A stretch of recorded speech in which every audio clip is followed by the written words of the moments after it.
And now we're going to be moving on to another topic which we have in PIAAC, exciting new data that allows us to do research that has not been possible before.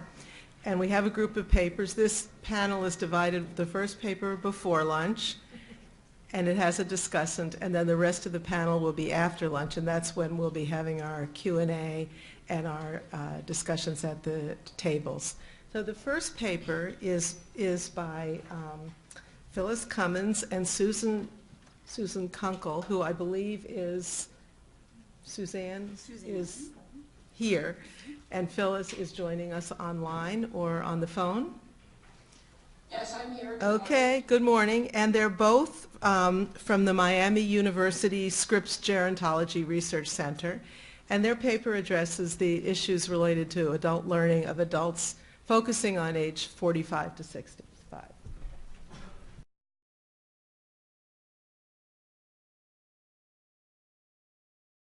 We are really happy to be presenting this paper to sort of make sure that older adults are on the agenda.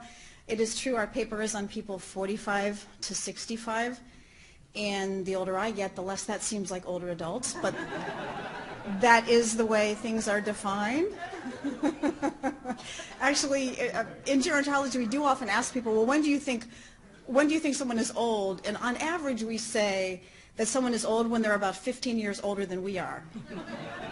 That does seem about right. So it is a pleasure to add older adults to this incredibly important agenda of lifelong learning and adult education. So with every opportunity, of course, come challenges, and one of my personal challenges is that my colleague, Phyllis Cummins, who is the first author of this paper, was not able to be here because of a last-minute circumstance, but the good news is Phyllis is here by phone, and so that is really a comfort to me. Earlier this morning with the introductory comments, we heard about the importance of these deep dives into the PIAAC data, and I will have to say that Phyllis on our team is the one with the scuba gear doing the deep diving, so I'm really glad she's here to help answer some of the questions that you may have. Our other challenge is the same as every other presenter, that our paper is much longer and much more detailed than our presentation can possibly be, so we did have to make some choices, but we did make those choices. Okay, there we go. So as with everyone else's presentation, we're going to start with a description of the research, some key findings, and then just a few slides on what we see as possibilities and our wish list for future research, as well as implications for policy and practice. Excuse me. So the title of the slide talks about the importance of adult education and training research, but I want to emphasize again the importance of older adults being included in this research. So it is about adult education and training, but it's specifically about the aging population. I think we've talked a little bit already about how investments in human capital are increasingly important in this globalized and rapidly changing economy, with job skills needing to be upgraded very regularly. And again, with older adults becoming an increasingly important part of the labor force. So I'm going to show you a slide in a minute about the aging of the U.S. labor force. I also want to point out that people are remaining in the labor force longer than ever before. And actually, I want to acknowledge that I'm so happy that I have some gerontologist colleagues in the audience who can also add to some of this information. But people, either because of need or because of desire, or sometimes both, are staying in the workforce longer.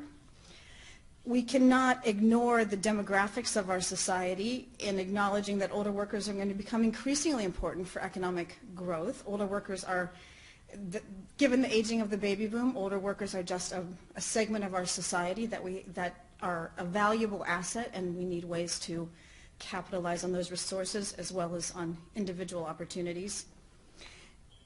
But the bottom line is, we know that older workers sometimes have a fear of returning to the classroom. They sometimes have a fear of everything related to education.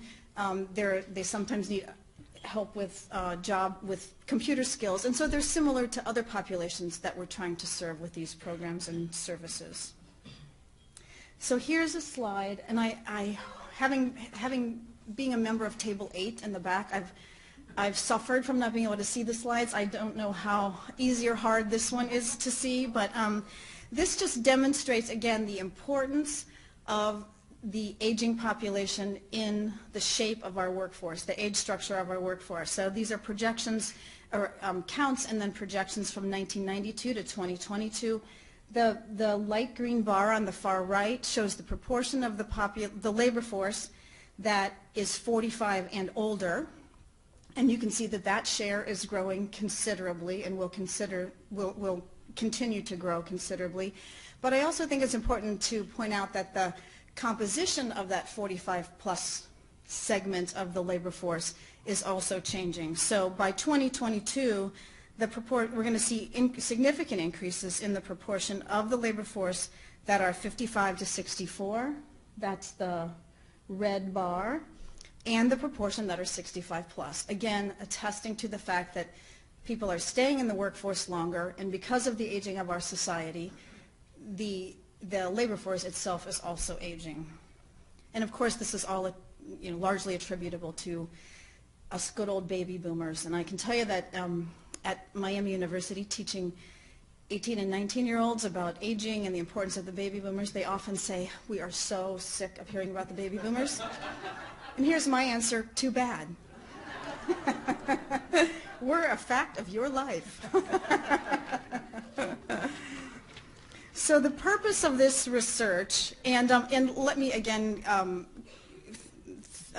express my appreciation that Phyllis is on the phone, and about halfway through I'm going to ask Phyllis if she has any corrections or additions to what I've been saying. But the purpose of the research is really to look at, we're looking at a different set of variables than we've heard about so far. So we want to know about the relationship or association between participation in formal and non-formal adult education and training programs and labor market outcomes for people 45 to 65. And those labor market outcomes that we're looking at are employment status, employed or unemployed, labor force status, in the labor force, not in the labor force, and income, some measures of income. And we looked specifically at income quintiles and some measures of net worth from another data set. Our specific research questions look at these exact, a reflection of what that purpose is, that what is the relationship between labor force participation and employment and AET participation, income and net worth. But then, and I need to point out here that we looked at US data in a little bit more detail, but we also looked at some data from other countries and made some comparisons. So we did, I think what some of the other papers have done, also looked at some US data, but then put it in context of some country comparisons. And you'll see those countries in just a minute. But we also looked at the literature on the characteristics of AET programs in other countries. How are they funded? What's the culture surrounding lifelong learning or adult education? What incentives are there for employees and employers and employees to participate and to offer AET programs? And then last, we put the US findings in context. So some of our, again, as most of the preceding papers, some of our findings are descriptive. For some of the questions, we used either binary logistic regression, when the outcome was either in the labor force or not, or employed or not. And then we used ordinal logistic regression for income quintiles. Again, we're not going to be able to go into detail about all of the findings, but I hope we've chosen ones that will pique your interest and further the conversation. So here's some key findings from the first set of analyses, looking at participation in adult education and training programs. And you're going to see that there is a country variation considerably. And then we're going to look at some findings about who's most likely, what is the association between employment and labor force involvement and participation in these programs. And I want to say at this point, the reviewers for our paper were fantastic, and it improved our paper enormously. And one of the things that I've become especially cautious about is not implying causality.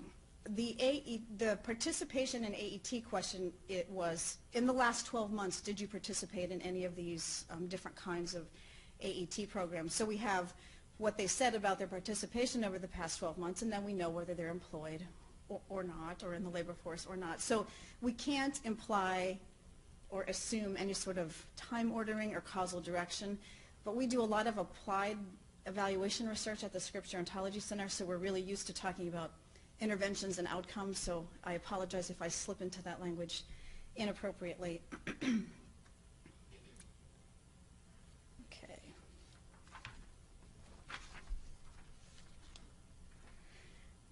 So the first 3 bullet points on this slide sort of summarize the results we're going to see on the bar charts, that the differences among countries about the rates of participation in AET, but then also the fact that people not employed and not in the labor force are not as likely to participate in those programs. And then these last 2 questions are speculations that we're going to return to. Like what explains that association, and what, as we look forward to future research, what might we be looking for in terms of the potential effectiveness of adult education and training programs for older workers. Excuse me. So on this slide you can see that Sweden has indeed the highest rate of participation in AET programs. Actually the U.S. sort of takes the lead for the 55 to 65 group, but not by much. But Sweden has overall a very high rate of participation. And this is where some of the work that we did looking at, well, what's the policy environment, what's the culture about lifelong learning in these countries. And Sweden indeed has a very well established, very well funded program for lifelong learning, and a philosophy of second chance, where there are routes provided for higher education, especially for underrepresented groups and disadvantaged groups. So it is very much a culture that supports participation in adult education and training programs. So these programs are widely offered. There are incentives for employers to offer these programs to their employees, so that may help explain some of that difference. All right, now here we're looking at the 45 to 54-year-old group, and I think this slide is a good example of the richness of this data and the complexity of the questions that can arise from looking deeply at some of these patterns. So the overall pattern that we look at here, this is comparing employed and unemployed persons. So the red bar is participation for people who are employed. The blue bar is for people who are unemployed. So the overall pattern is that people who are employed are more likely to have participated in an AET program in the past 12 months. That is perhaps not surprising, but I think we can, again, speculate and think about further research questions. But I think it's also important to note the country differences in the 2 proportions. So if you look at the U.S., there's a big gap between participation in AET between employed and unemployed people. That gap is not nearly as wide in other countries. So I think that's an interesting topic for further research. So this is participation by labor force status, either in the labor force or not. And again, we see similar pattern overall, that for all of the countries included in our analysis, people who are in the labor force are much more likely, they're the red bar, are much more likely to have participated in an AET program in the past 12 months than those who are not in the labor force. But again, there's some very interesting country discrepancies. And here again, and this is the last time I'm going to mention, I do want to point out that, we're looking at basically a relationship between 2 variables. So is it the case that participating in AET increases the likelihood that you're going to be in the labor force, remain in the labor force, or is it the case that if you're in the labor force, you're more likely to participate in an AET program? I think that's an incredibly important question that we can't tease out with the data that we have. This is the same question in the labor force, not in the labor force, for the older workers, and this becomes an interesting variation on the question because of the opportunity for uptake of Social Security benefits at age 62. So this picture might have looked different, but in fact the pattern looks very much the same as it does for the 45 to 54-year-old workers. Again, the same kind of discrepancy. All right, so now we're looking at some of the findings about income and patterns of relationship between AET participation and income quintiles. The bottom line is lower income quintiles, people in those quintiles were least likely to have participated in AET programs compared to higher income quintiles. And when we looked, the regression results showed that the impact of participating in AET was not as significant. Being a woman was still a disadvantage in labor force outcomes, particularly income. Having less than a high school diploma also remains a disadvantage even when participation in AET is included in the regression models. And this pattern of lower participation by lower income groups was actually consistent across all of the countries that we looked at. And here's some slides to show you a little bit about that. So this shows for four of the 5 countries that we looked at, the percent who participated in AET. This is the 45 to 54-year-old group. And again, the red bar represents the highest income quintile. The yellow bar is the average, and the blue bar is the lowest income quintile. And again, the pattern is the same. Perhaps the pattern is not surprising. Similar findings for the older age group, the 55 to 65-year-old groups, that those in the higher the income quintile, the most likely people were to participate, and that is true across, in this case, Sweden, the UK, US, and Japan. Okay, thank you. Well, that's about perfect. Thank you. Because we're on to, first of all, Phyllis, is there any clarification or addition that you would like to make at this point? Well, okay. No, you did a great job. All right. Thank you. All right. Bless your heart. Thank you. All right. So what do we want to do in our future research agenda? Well, we are very interested actually in looking at, for older adults, aging adults, older workers, the relationship between AET participation and the skills variables that many of you have talked about. We would also like to include, and with the bigger data set, we will include a look at people who are post-retirement, because this is just a fact of life these days in the U.S. and in many countries, continued involvement in the labor force past the traditional retirement age. And in many ways, that's such a good thing. Gerontologists talk about the life course and the stages of the life course, and it used to be that we thought about the life course having 3 distinct phases: education, work, retirement, and that is simply not the case. And the more we can depart from that model and look at transitions between each of those activities, the better off we're all going to be. So it's a really promising time to look at the changes of aging. All right, so we do want to understand a little bit more about people who are unemployed. One of our great interests is older workers who become unemployed and seek to become reemployed. And we're also looking at including other data sets so that we can look at cohort changes over time, similar to the suggestion earlier about looking at trends for women and numeracy skills over time, where we want to look at what's happening with cohorts as they age and cohorts who were older adults at different points in time. And last, we think that our findings provide preliminary support for some policy and practices, that low-cost opportunities are going to be really important. When the PIAAC data also included questions about, if you didn't participate, why didn't you participate? And the most common answers were, I'm too busy, it's too expensive, I'm too busy with family obligations. There's variation in who gave what answer. The lower income quintiles were more likely to say it's too expensive. But these are really, I think, they have direct implications for policy and practice. We are also really interested in outreach to unemployed older workers and those not in the labor force, to sort of bring them into the system. Out of time. Thank you very much. Thank you for your support. And I thought I had 40 minutes.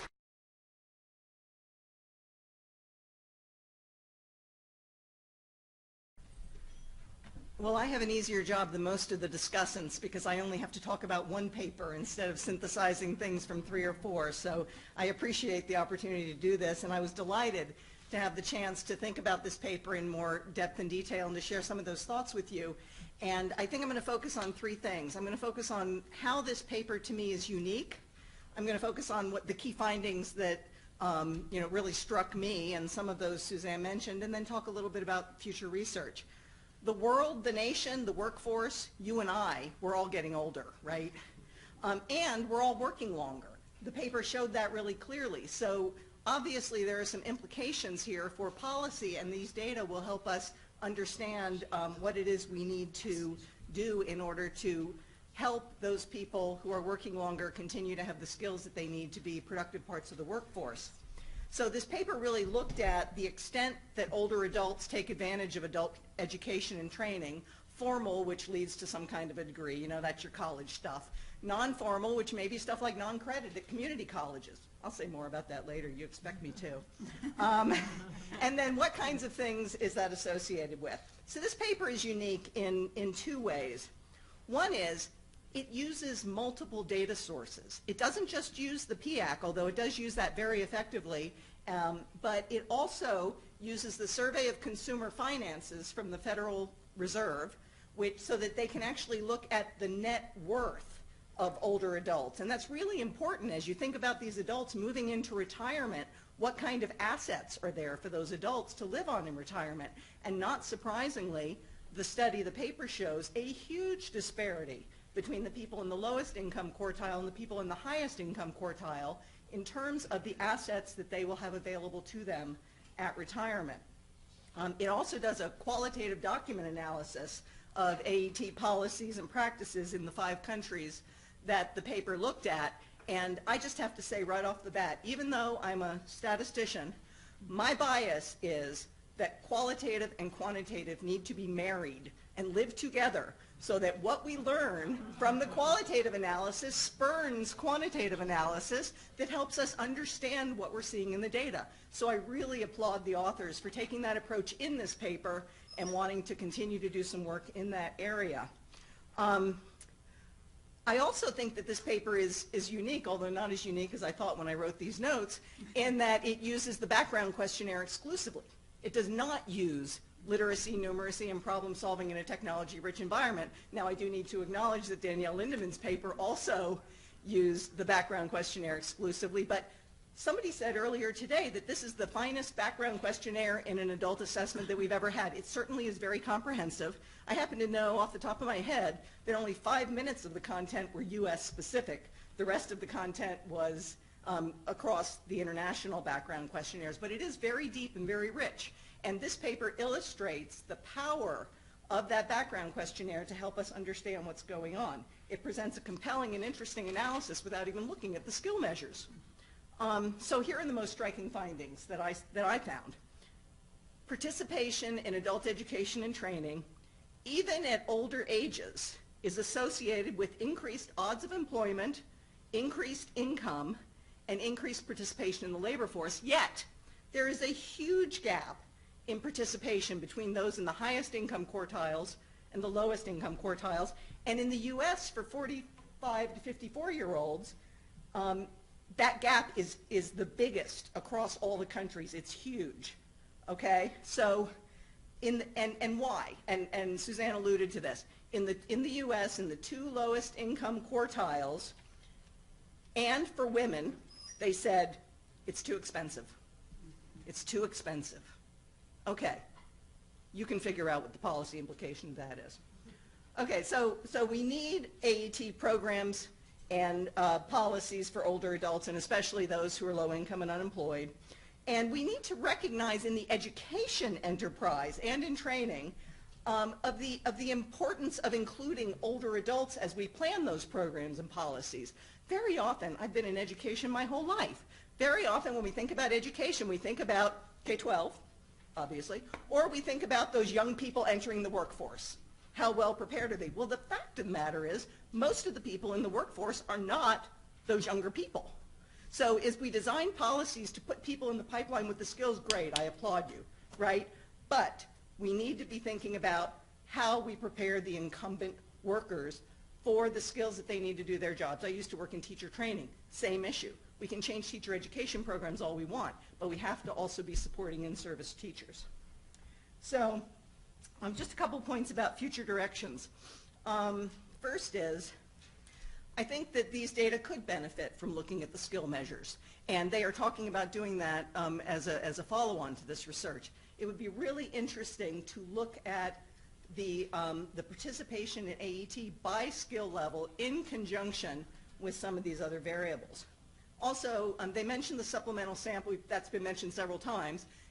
That's going to become available in 2016. And there are two things for this particular analysis. Suzanne mentioned the expansion of the sample to include the 66 to 74 year age group, and that's really going to be valuable for us to understand older workers in the workforce. But it also has an oversample of the unemployed. So it's possible that that supplemental sample can help us better understand how the unemployed are accessing and using these kinds of adult education and training programs. And I do want to say, as I mentioned earlier, I really like this concept of using qualitative analysis, and the researchers have said that they want to continue to do that, and I applaud that. And finally, you can't put me in front of a microphone and on a podium without me saying something about non-degree credentials. When PIAAC was originally being developed, we were at the very early stages in the federal statistical system of trying to figure out how to measure things like industry recognized certifications, occupational licenses, and educational certificates. We've now come a very long way. And in future administrations of adult literacy assessments in NCES, we will make sure that we have good, valid measures of the acquisition of those kinds of credentials, which are the result of this non-formal education process in many cases. Sometimes they're also the results of the formal education process. But it's a way for us to understand the credentials that people are bringing to employers and saying, I have the skills and knowledge to do this job. So if you want to know more about that, by the way, you see the little acronym after my name in the agenda, GEMEnA, just Google it, you'll find it. Okay, and that's all I have to say. Thank you very much.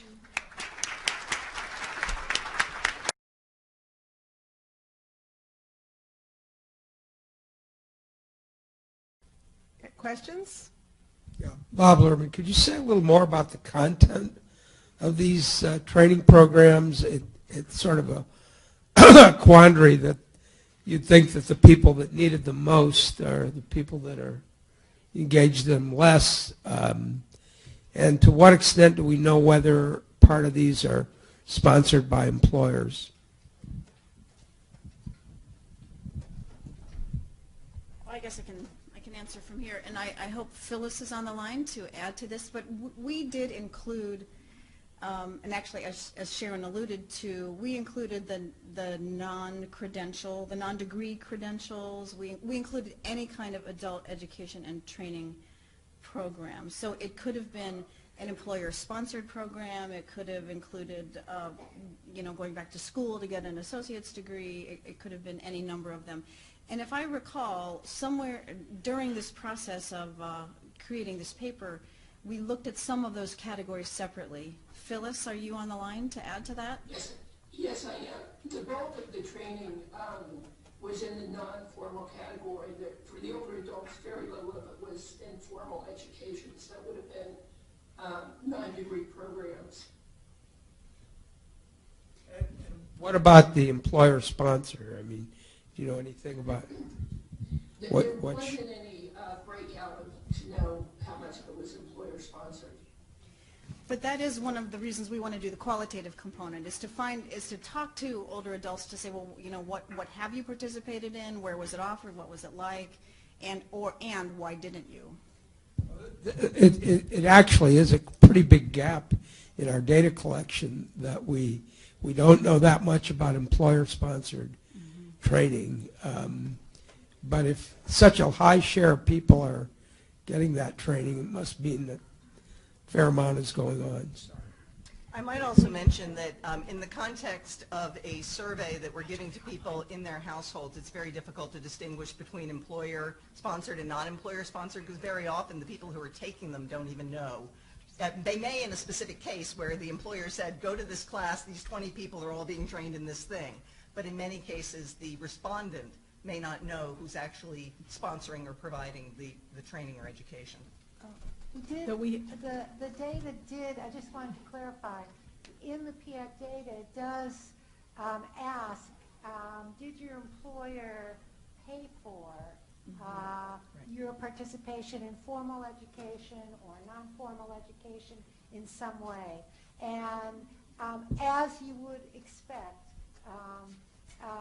the higher skilled you were, the more likely it was that the employer paid for what you did, and the people with the greatest need were least likely to have employers pay for their skills. And we have slides that show that for anybody who wants to see that. We have a question online now. Hi, this is Anita. This is Pina again. From the previous session, this is a little bit of a question and a little bit of a comment. I was wondering how much of the difference across countries and in the U.S. experience particularly of the participation in AT do you think is due to the Great Recession period? Because we know that the Great Recession hit countries differentially, and it also hit age groups differentially. And so it was just something that I was thinking of a potential kind of driving force of why you're seeing such high participation rates for the United States amongst the older group that you're looking at. One of the motivations for our developing a deep focus on this topic was exactly the Great Recession and how much more seriously disadvantaged older workers were than other groups. They spent more time unemployed, longer time unemployed, more of them became discouraged workers, more of them, early uptake of Social Security was a result. So that is absolutely one of the reasons that, one of the possible explanations for what's happening in the U.S. I don't have any information exactly about how that might have played out in other countries. Again, deferring to Phyllis. My comment would be that if this is another reason to look at some of the earlier surveys, PIAAC and AIL, just to look at the variations in the countries for that and compare it to this recessionary period. Yeah, I think that would be incredibly interesting in this context. Thank you. Anybody else? I just wanted to add to Sharon's comment about it just costs too much. It's not just the cost of enrolling in a program, it's the opportunity cost of not working, and it's the structure of a lot of the low-wage work in that you have irregular hours, irregular hours, not working at times when you would be in school, all of those kinds of logistical things. So these are people who have families, who have other obligations, and it's just extremely complicated, and so it's not just the cost of instruction or books. Extremely important. Did you look at the payoff by income level? I know you looked at participation by income level. Did you look at payoff by income level? I don't think we did include that so far, but that's another good addition. The back? Mohammed Al-Miski, IAR. Now, with AAT, is there an online component to that, or it's all just classroom training? Phyllis? I think it would be, my understanding is it would be everything. I'd have to look back at the actual questions that perhaps Sharon knows, but I think it's all types of adult education and training, whether it's online or not online. Yes, that's true.